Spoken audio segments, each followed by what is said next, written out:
தற்போதைய அண்மை செய்தி.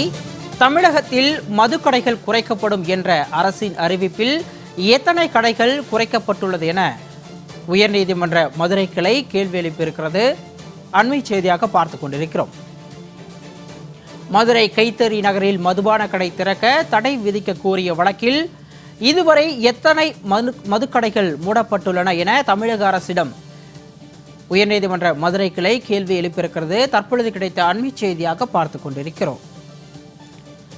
அதேபோல் தமிழகத்தில் போதை மறுவாழ்வு மையங்கள் எத்தனை துவங்கப்பட்டுள்ளது எனவும் நீதிபதிகள் கேள்வி எழுப்பியிருக்கின்றனர். அண்மை செய்தியாக பார்த்து கொண்டிருக்கிறோம். கூடுதல் விவரங்களோடு மதுரையிலிருந்து செய்தியாளர் சல்மான் இணைப்பில் இருக்கிறார். அவரிடம் விவரங்களை கேட்டு பெறலாம். சல்மான், தமிழக அரசு இதுவரை எத்தனை மதுக்கடைகளை மூடியிருக்கின்றது என்ற கேள்வியை உயர்நீதிமன்ற மதுரை அமர்வு நீதிபதிகள் கேள்வி எழுப்பியிருக்கின்றனர்.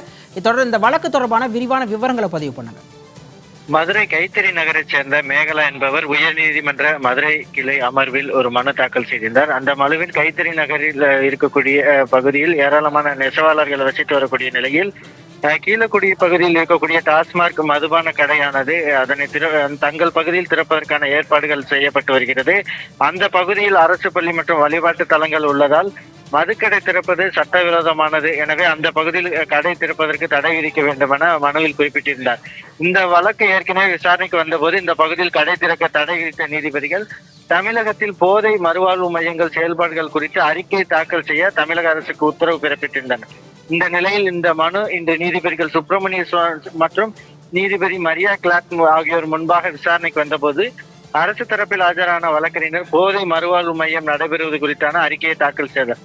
அப்பொழுது நீதிபதிகள் அரசு தரப்பில் அறிக்கையில் முழு விவரங்கள் இல்லை எனவும் தமிழகத்தில் மதுக்கடைகள் குறைக்கப்படும் என அரசு அறிவித்ததன் அடிப்படையில் எத்தனை கடைகள் குறைக்கப்பட்டுள்ளது, அதே போன்று போதை மறுவாழ்வு மையம் எத்தனை துவங்கப்பட்டுள்ளது, அதில் எத்தனை நபர்கள் சிகிச்சைக்கு அனுமதிக்கப்பட்டிருக்கின்றனர், எத்தனை நபர்கள் சிகிச்சை முடிந்து வெளியே சென்றுள்ளனர் என்ற முழு விவரங்களை நிறை அறிக்கையாக தாக்கல் செய்ய உத்தரவிட்டு வழக்கு விசாரணையை ஒத்திவைத்திருக்கிறார்கள். சிகாமணி,